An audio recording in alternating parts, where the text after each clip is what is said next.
Now let's suppose we want to access a particular element of the array. This would be the syntax to do that. So we would have our name of our array, square braces, and then we would have a different value inside the square braces, what we call an index. And this index must be a non-negative integer. Okay, it has to be an integer, not a character, not a string, not a double, but an integer that must be less than the size of our array. So this gives us the position of the element in the array. And the first index is always 0. So just like with strings, where our first position was 0, and if we had a string of n characters, the last position was n minus 1. The same thing is true for arrays. The index of the first element is always going to be 0. And if I have an array of n items, the index of the last element is going to be n minus 1. So just to give you an example, we can have something like array 0, array 1, array 2, and so forth. What makes arrays really nice is that we can think of each element in the array as its own individual variable. Even though we have this all grouped up in an array, each element can be treated individually. So for example, let's say I have the line array 5 equals 34. So what this does is I take the value 34 and I store it in the array at position 5. So let's take a look at the layout of the array. So it looks something like this. So on the left side we have our array over here. So this is our reference variable and it's pointing to the data that's contained for our integer array. Now since this is an array of integers, everything is initialized to 0.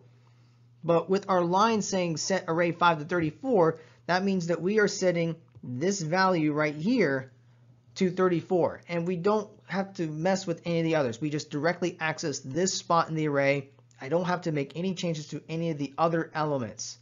I just only change this one spot and only one spot. Now, the array index can be any expression as long as it can be evaluated to an integer and as long as that value is within the appropriate bounds.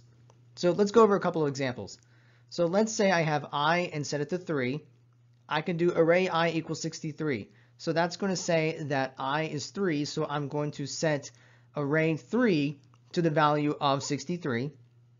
I can even do expressions as long as it evaluates to an integer. So 2 times I minus 3, well, I is 3, so 2 times 3 is 6. 6 minus 3 is 3. So that is an integer and is within the bounds. So I can do array 3 equals 58.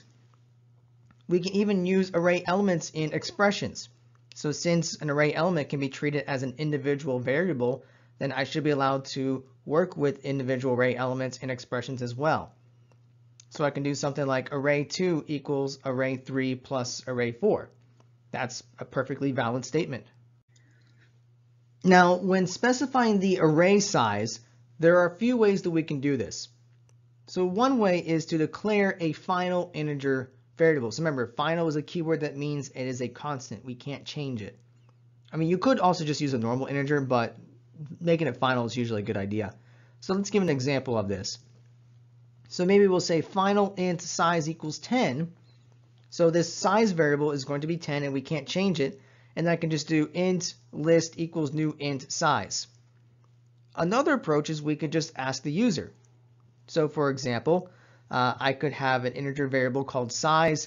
I could do a system.out.print statement that asks the user to enter the size. And then we can use console.nextInt to have the user enter in that integer. And then just use that in my array declaration. So int list equals new int size. We can initialize elements of an array, just how we can initialize any other variable that we declare. So on the same line, we would use a pair of curly braces and then just list all the values we want, and we just got to make sure we separate them with commas. So here's an example of an array of doubles, which we call sales. We have our pair of curly braces, and then we have all of our values with commas. So 12.25, comma, 32.50, comma, 16.90, comma, and so forth. And of course, we need to end with a semicolon. Please don't forget that.